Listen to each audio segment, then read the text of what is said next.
Hello students, welcome back. Now our today's topic is emotional intelligence.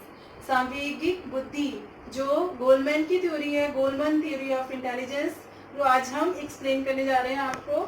देखिए, बात करते हैं इमोशनल इंटेलिजेंस की, तो सांवेगिक बुद्धि को समझने से पहले हम जाने कि हमारे संवेग क्या होते हैं, इमोशंस क्या होते हैं।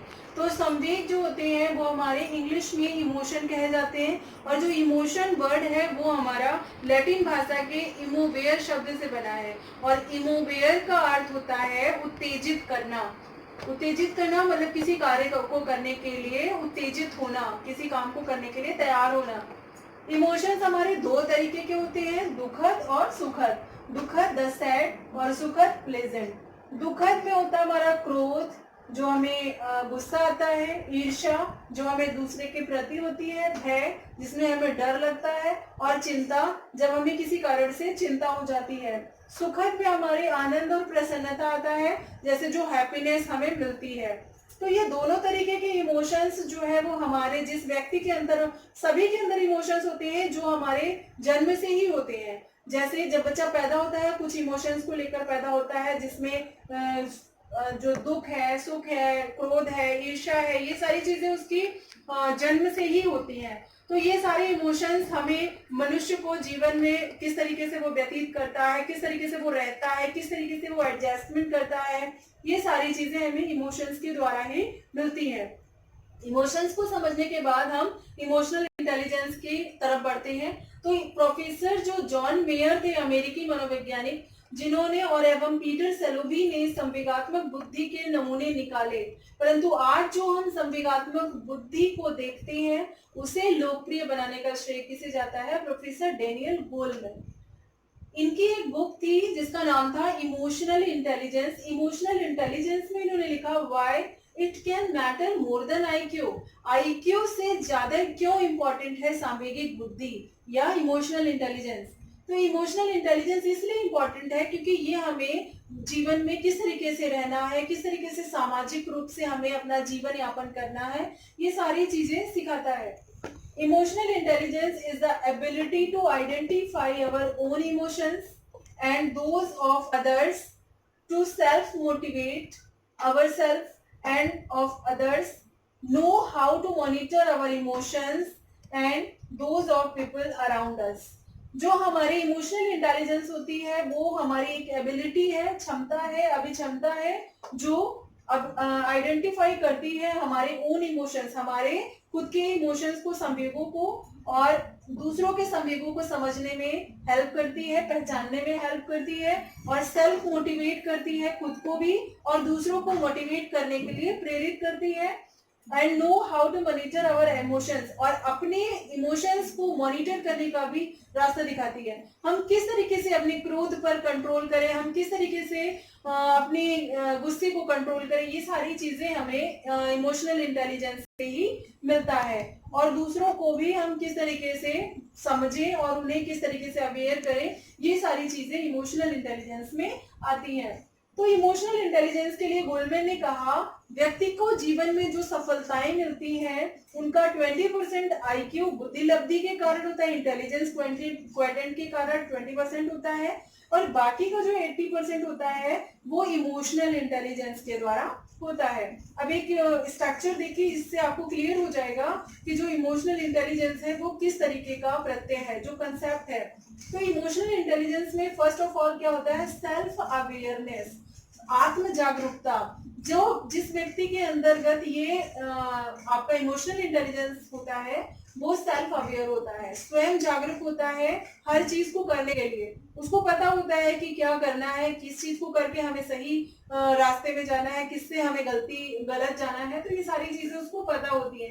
इम्पैथी, ऐसा व्यक्ति, ऐसा बच्चा सहानुभूतिपूर्ण व्यवहार करता है, दूसरों के प्रति उसकी सहानुभूति होती है, इम्पैथी होती है। नेक्स्ट इज सेल्फ रेगुलेशन, आत्मनियमन। ऐसा व्यक्ति जो है वो आत्मनियमित होता है, वो खुद समझता है, वो अपने ऊपर कंट्रोल करना जानता है, वो उसके जो संवेग उत्तेजित दशा में होते हैं वो उन पे कंट्रोल कर लेता है। सोशल स्किल्स, सामाजिक कौशल, उसके अंदर सामाजिक कौशल का भी विकास होता है। समाज में किस तरीके से लोगों के साथ रहना है, किस तरीके से उनको अवेयर करना है, किस तरीके से उनके साथ एडजस्ट करना है, ये सारी चीजें सांवेगिक बुद्धि के अंतर्गत आती हैं। मोटिवेशन, वो खुद तो मोटिवेट और अवेयर होता ही है, वो दूसरों को भी अवेयर कर लेता है।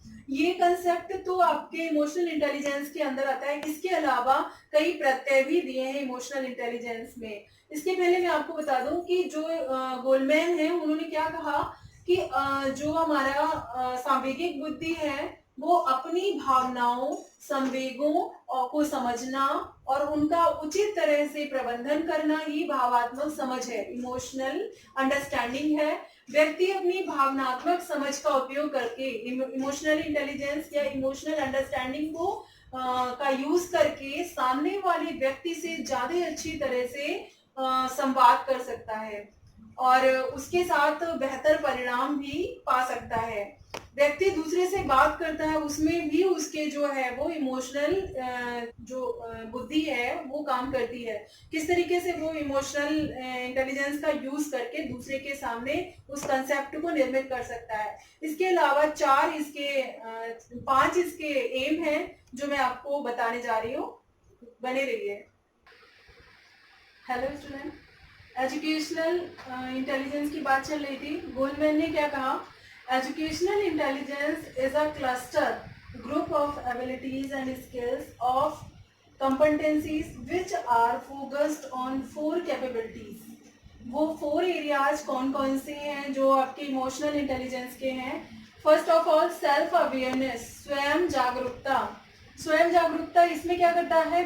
व्यक्ति या बच्चा इसमें अपनी स्ट्रेंथ, जो उसकी स्ट्रेंथ है और वीकनेस है, उसको समझने की उसके अंदर क्षमता होती है।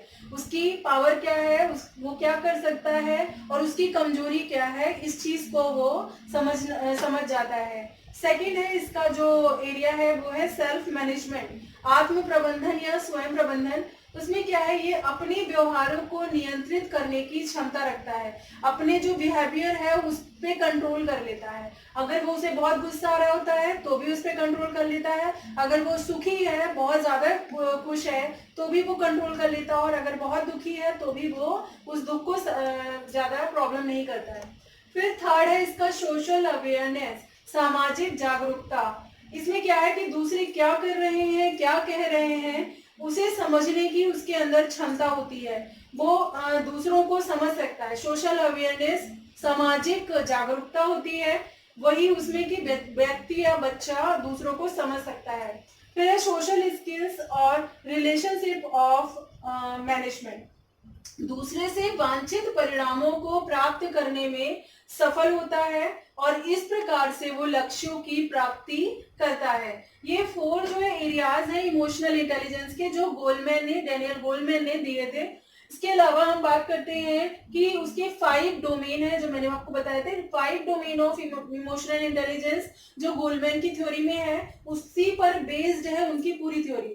कि पहला क्या है? नोइंग वंस इमोशंस, अपने संवेगों को समझना। जिस व्यक्ति के अंतर्गत अपने संवेगों को समझने की क्षमताएं होती हैं, वो उसका इमोशनल इंटेलिजेंस बहुत अधिक होता है और वो जो बच्चा है या व्यक्ति है वो अपने आप को एडजस्ट कर लेता है। नेक्स्ट है मैनेजिंग इमोशंस, अपने संवेगों को प्रबंधित करना। वो ऐसे व्यक्ति जो है अपने संवेगों पर मैनेजमेंट कर लेते हैं, कंट्रोल कर लेते हैं। उन्हें पता होता है कि हमें किस जगह पर किस इमोशंस का यूज करना है और कैसे करना है, कहाँ पर हमें कंट्रोल करना है। नेक्स्ट है मोटिवेटिंग वन सेल्फ, अपने संवेगों को अभिप्रेरित करना। मोटिवेटिंग अपने तो संवेग वो कंट्रोल करता है, मोटिवेट करता है, ये साथ में दूसरों को भी करता है। नेक्स्ट है इमोशंस इन अदर्स, दूसरे के संवेगों को समझना। ऐसे व्यक्ति जो होता है वो खुद के संवेगों को तो समझ ही लेते हैं, प्लस दूसरे के संवेगों को भी समझकर उनसे वार्तालाप कर लेते हैं, उन्हें जान पाते हैं। नेक्स्ट है हैंडलिंग रिलेशनशिप, और संबंधों को संचालित करते हैं। ऐसे व्यक्ति जो है वो अपने संबंधों को बनाए रखते हैं और दूसरों के साथ अपने संबंधों को चलाते हैं, क्योंकि वो एडजस्टमेंट करना जानते हैं। उनकी जो संवेगात्मक बुद्धि होती है बहुत ही अधिक होती है। नेक्स्ट है कि इमोशनल इंटेलिजेंस में मेनली क्या होता है, कौन से 4 प्रत्यय हैं जो इमोशनल इंटेलिजेंस में आते हैं। First of all perceiving emotions, वो अपने इमोशंस को परसीव करता है, प्राप्त करता है, और उसके बाद उन्हीं को लेकर के वो स्वयं और दूसरों से अपने बिहेवियर को बनाता है, व्यवहार को परिवर्तित करता है। अंडरस्टैंडिंग इमोशंस, वो खुद को तो अंडरस्टैंडिंग करता है, खुद को समझता है, प्लस दूसरों को भी समझता है, ऐसा व्यक्ति।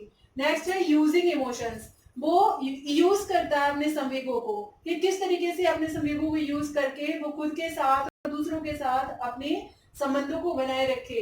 मैनेजिंग इमोशंस, वो किस तरीके से नियंत्रण करे, मैनेज करे अपनी चीजों को और दूसरों को समझे। यही है पूरी गोलमैन की थ्योरी, जो पूरी तरीके से संवेगात्मक बुद्धि पर डिपेंड करती है। मैंने आपको पहले भी बताया था कि डैनियल गोलमैन ने जो बताया वो बताया कि हम अपनी लाइफ में, हम अपने जीवन में 20% इंटेलिजेंस का यूज करते हैं और 80% हम इमोशनल इंटेलिजेंस का यूज करते हैं, अपने संवेगों का यूज करते हैं। संवेग हमारी शक्ति होती है, संवेग ही हमें शक्ति देते हैं आगे बढ़ने के लिए। आपकी गोलमैन की थ्योरी कंप्लीट है, आगे पढ़ते रहिए। Thank you student.